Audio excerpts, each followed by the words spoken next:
como nosotros, es una persona que está prestando un servicio a otra persona y bueno, esta persona va a ser sujeto de pagar este impuesto. ¿Quién es una persona moral? Las personas morales son aquellas empresas, son todas las empresas.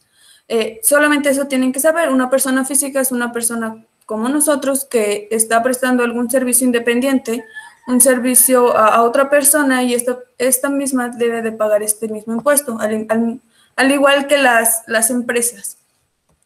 Dice que estas personas están obligadas al pago del ISR. El ISR no es más que un impuesto que se paga a Hacienda. Y se creó el SAT para regular este impuesto para separar las personas físicas de las morales, es decir, recaudar más impuestos de la ciudadanía, de las empresas que existen en nuestro país. Dice que en los siguientes casos. Como primer caso tenemos a los residentes en México. Respecto de todos sus ingresos, cualquiera que sea la ubicación de la fuente de riqueza de donde procedan. Las personas que viven en México, ya sea física o moral, que tengan una empresa aquí en México o tal vez estén prestando un servicio en nuestro país, son objetos de pagar este impuesto. Al decir de todos esos ingresos, no quiere decir que todo lo que facturemos o todo lo que nos depositen a nuestras cuentas. Ingresos, en este tema fiscal se le conoce a todas las ganancias de capital que tienes. En el segundo caso tenemos a los residentes en el extranjero que tengan un establecimiento permanente en el país respecto de los ingresos atribuibles a dicho establecimiento permanente. Estos residentes quiere decir que son personas que están viviendo en otro país, tal vez, que no tienen como tal, que no viven en nuestro territorio, pero más sin embargo ellos tienen un establecimiento permanente en el país. Es decir, que tengan una empresa o algún negocio en nuestro país, ellos también, aún sin vivir en nuestro país, deben de presentar o gravar estos impuestos a Hacienda. En el tercer caso, están los residentes en el extranjero, respecto de todos los ingresos procedentes de fuentes de riqueza situadas en el territorio nacional, aun cuando no tengan un establecimiento permanente en el país o cuando teniéndolo, dichos ingresos no sean atribuibles a este. ¿Qué quiere decir esto? Que son personas que están igual son extranjeros, ellos están viviendo en otro país, pero sin embargo ellos están prestando un servicio independiente a una persona de nuestro país. Es decir, un abogado tal vez puede tener residencia en otro país, más sin embargo, él está aquí en México en los tribunales defendiendo a una persona. O un contador público. Puede ser residente en otro país, está prestando su servicio como contador a una empresa aquí en nuestro país. En este caso también deben de pagar este ISR. Los sujetos de los impuestos. Dice que están obligados al pago de los impuestos empresarial a la tasa única las personas físicas y morales residentes en territorio nacional, así como los residentes en el extranjero, con establecimiento permanente en el país o por los ingresos que se obtengan por él. Bueno, aquí es lo mismo que ya les comenté anteriormente, que bueno, que todas estas personas físicas y morales, es decir, todas las personas como nosotros y las empresas tienen que pagar estos impuestos en México, ya sea teniendo un establecimiento permanente en el país, que sería una empresa o tal vez una mina, una fábrica o alguna oficina, o igual que aún no teniendo este establecimiento, también deben de pagar porque están prestando un servicio independiente dentro de nuestro territorio. Pero estos ingresos solamente se van a obtener por tres casos, que es enajenar bienes. El primero, enajenar bienes dice que es transferir la posesión de un bien de una persona a otra. En este caso, bueno, un ejemplo de enajenar bienes es, por ejemplo, un testamento. Al hacer tú un testamento, tú estás ahí cambiando, bueno, la titularidad o estás dándole el poder a otra persona de disponer de estos bienes. En el segundo caso es prestar servicios independientes. Como ya les había dicho, el servicio independiente es prestar obligaciones de hacer que realice una persona a otra. Como les había comentado, un abogado, presta su servicio a otra persona a la cual va, no sé, a defender. O sea, él está prestando ese servicio, entonces él también es objeto de pagar estos impuestos. En el tercer caso está otorgar el uso o goce temporal de los bienes. ¿Qué significa esto? Que una persona va a permitir a otra usar o gozar temporalmente bienes tangibles o a cambio de una contraprestación. ¿Qué dice esto? Que, por ejemplo, yo puedo tener un bien o un bien inmueble que yo tal vez lo voy a rentar a otra persona. Por ejemplo, mi casa y puedo rentarla a otra persona. Entonces yo estoy recibiendo pues un pago por esa renta. Entonces, en ese caso, también debo pagar impuestos. También se pagan impuestos. Aquí viene, bueno, un poco más detallado, que es el establecimiento permanente. Dice que un establecimiento permanente es cualquier lugar de negocio en el que se desarrollen parcial o totalmente actividades empresariales o se presten servicios personales independientes. Aquí hay algunos ejemplos, que es como una agencia, alguna oficina, una fábrica, minas, sucursales. ¿Qué quiere decir? ¿Por qué estos son establecimientos permanentes? Porque estos países se encuentran establecidos en nuestro país, ¿no? En México. Entonces no es como que vayan tal vez a dejar de existir o a desaparecer de un momento a otro.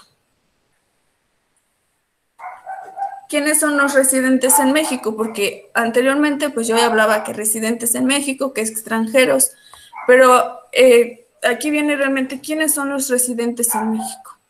Dice que son todas esas personas físicas nacionales o extranjeras que tengan su casa habitación en México, es decir, que vivan aquí, que tengan un domicilio en México.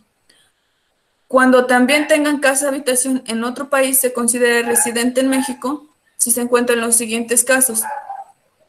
Es decir, que aunque no tengas una casa en México o no estés viviendo aquí, tú puedes ser residente de México viviendo en otro país, pero solamente cumpliendo los siguientes casos que les voy a mencionar ahorita.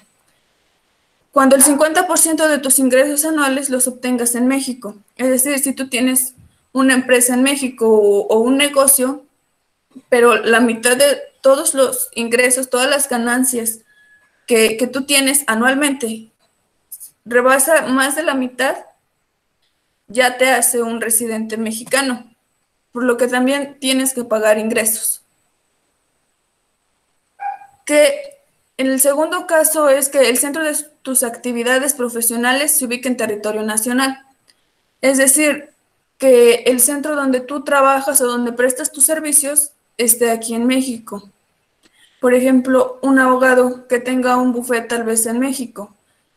Tiene su centro de actividad profesional, en donde se está desarrollando profesionalmente, en México. Entonces, esto lo está haciendo un residente mexicano, por lo que tiene que cumplir con el pago de estos impuestos.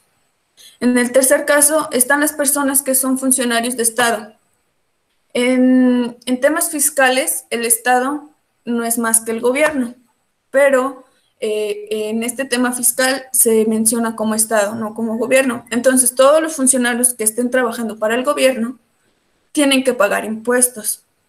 Por ejemplo, no sé, tal vez las personas o los funcionarios que están en el ayuntamiento, es en caso municipal, o funcionarios a nivel federal. O sea, todos para los que trabajen para el gobierno son objeto de pagar estos impuestos. En el cuarto caso están las personas morales que se hayan establecido en México con el principal asiento de su negocio. Es decir, que la sede de sus negocios estén aquí en México.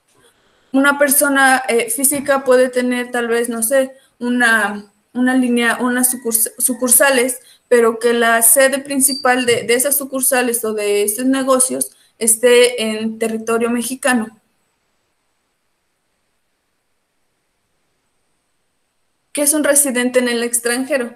Son todas estas personas físicas o extranjeras que no tienen casa habitación en México. Estas se consideran residentes en el extranjero si en este país no tienen el principal asiento de sus negocios. Es decir, es todo lo contrario que da un residente mexicano. Este residente extranjero obtiene menos de la mitad de los ingresos procedentes de nuestro territorio, o su centro profesional no está ubicado en nuestro territorio, simplemente pues es un residente extranjero. Las personas morales que hayan establecido en México su principal asiento de negocio ni que su de dirección efectiva. Es decir, una empresa pero que no tenga su sede principal en nuestro país, esos pues no tendrían que pagar impuestos, pero igual si están cumpliendo o están ellos prestando su servicio en nuestro país, también van a ser objeto de pagar estos impuestos. Tal vez nosotros ahorita, por ejemplo, yo que soy una persona física, tal vez no, ahorita yo no pago impuestos porque no estoy prestando ningún servicio independiente, pero tal vez cuando yo sea ya, que haya terminado la carrera y sea una pues contadora pública, al yo estar prestando mi servicio, que yo me vaya a Estados Unidos y yo preste mi servicio en una empresa en México, o que lleve tal vez, no sé, la contabilidad de alguna persona, de alguna empresa en México, yo estaría siendo objeto de estos impuestos. Entonces yo tendría que pagar el ISR correspondiente anual, que es de un 30% de mis ganancias que yo tendría. Es muy importante también que sepan que los impuestos, o bueno, el ISR, no podemos evadirlo. O sea, nosotros no podemos deberle a Hacienda. Aparte de que esto es penalmente castigado de 3 meses a 9 años por evadir impuestos. Una vez que estamos dados de alta en ISR, somos objetos o partícipes a pagar estos impuestos en el momento que se indica, en la fecha que se indica, y no retrasarnos, porque tendríamos que pagar también recargos o actualizaciones, que bueno, va a salir peor, porque pagarás más. Pero bueno, aquí están los tratados para evitar la doble tributación. Existen unos tratados para evitar el exceso de que tú pagues demasiados impuestos, ¿no? Que los pagues doble vez. Y dice que estos son un conjunto de normas que se rigen por el derecho internacional, tendientes a la regulación entre las partes contratantes, con el fin de equilibrar los sistemas fiscales nacionales, adoptando criterios de tributación que eviten una carga excesiva. Estos tratados nos van a ayudar a nosotros como persona física o moral a no pagar un exceso de impuestos, ¿no? El primer tratado, o bueno, es una forma de nosotros evitar esta doble tributación y se llama exención. Esta es una renuncia voluntaria que el Estado va a gravar los ingresos obtenidos en el territorio de otro Estado por su residente. ¿Qué quiere decir esto? Que el Estado donde contratamos este ISR va a renunciar voluntariamente al ingreso de los impuestos. Eso va a evitar que nosotros estemos pagando tributación en 2 estados o en 2 estados diferentes. El siguiente tratado se llama tax sparing. Dice que esta es la posibilidad de que el estado contratante permite el acreditamiento contra los impuestos correspondientes de los ingresos obtenidos por sus contribuyentes. ¿Qué quiere decir? Que el Estado nos va a permitir a nosotros como persona física o moral acreditar todos estos impuestos de acuerdo a los ingresos obtenidos. Él va a a permitirnos acreditarlos. Entonces dice que aquí no incluye solamente los impuestos pagados en el extranjero, sino también aquellos que debían haberse pagado en el estado contratante, pero que no fueron pagados por ser objeto de una exención. Y quiere decir que si nosotros tuvimos una exención anteriormente, con el tax sparing, el Estado va a acreditar estos impuestos que no fueron pagados. Existe otro tratado, o bueno, otra forma de evitar la doble tributación y se llama matching credit.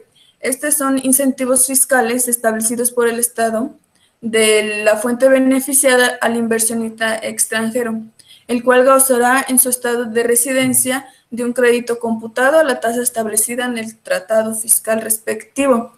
Esto no es, no es más que un crédito que el Estado nos ofrece para poder acreditar o hacer uso para pagar estos impuestos.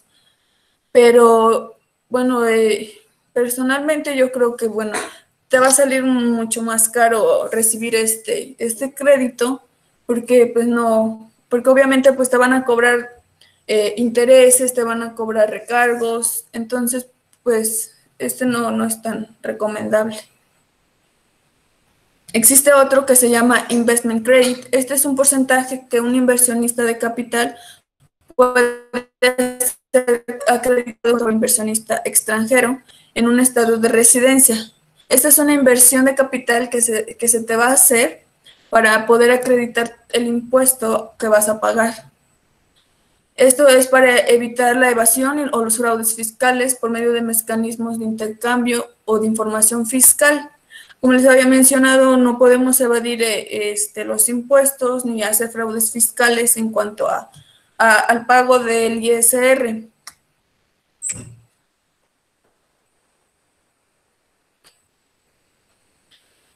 Para prevenir la discriminación fiscal, existen algunas cláusulas de no discriminación tributaria. Básicamente, los nacionales de uno de los estados contratantes no pueden ser sometidos en el otro estado contratante a ningún impuesto u obligación.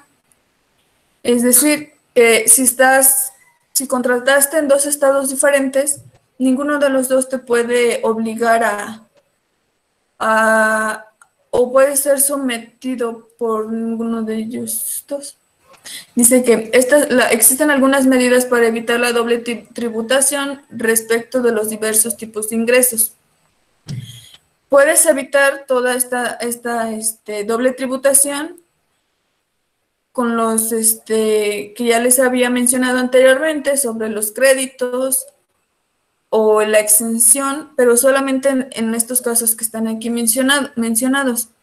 Por ejemplo, rentas inmobiliarias, empresas asociadas, los dividendos, intereses, regalías, ganancias de capital, navegación marítima y aérea, beneficios empresariales, trabajos independientes, trabajos dependientes o honorarios de directores. Solo si te encuentras en estos casos o en estos tipos de ingresos, puede ser o contraer uno de estas formas de evitar esta doble tributación y pagar un exceso de impuestos. Existen los factores de ajuste de actualización. Dice que aquí se encuentra una pequeña disyuntiva. Dice que cuando se presentan esas situaciones en las que por alguna razón no has hecho los pagos contribuyentes o lamentablemente en el momento que se deben realizar, se deben cubrir respectivos accesorios, es decir, vas a pagar tanto actualizaciones como recargos. Es como les mencionaba, que una vez siendo tú una empresa o un negocio y estás pagando impuestos o como persona física que estás prestando tus servicios a otra persona, no puedes evadir los impuestos y no pagarlos. Tampoco no puedes retrasarte en estos pagos.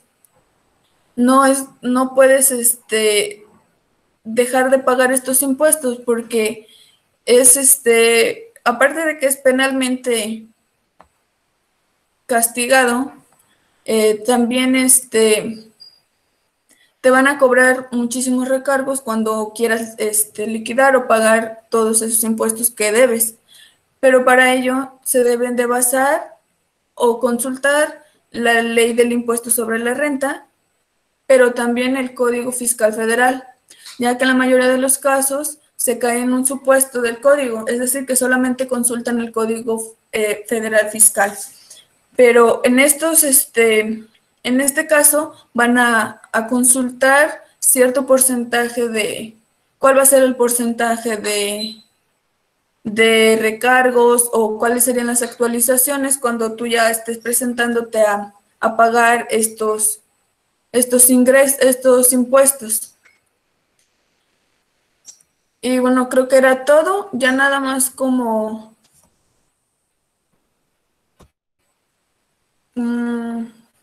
por último, no sé, quisiera ver si tal vez alguien quisiera decirme algo que haya entendido o si tuvo algún problema que no entendió, tal vez lo que les mencioné.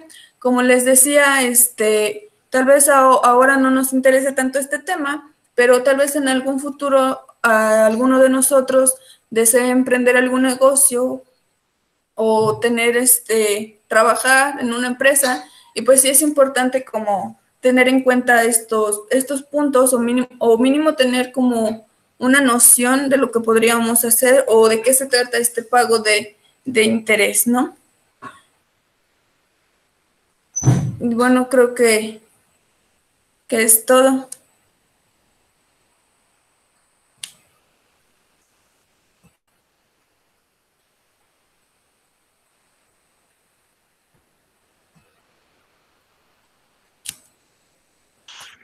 Bueno, pues agradecemos a su compañera América por su participación en esta conferencia y pues nos vemos.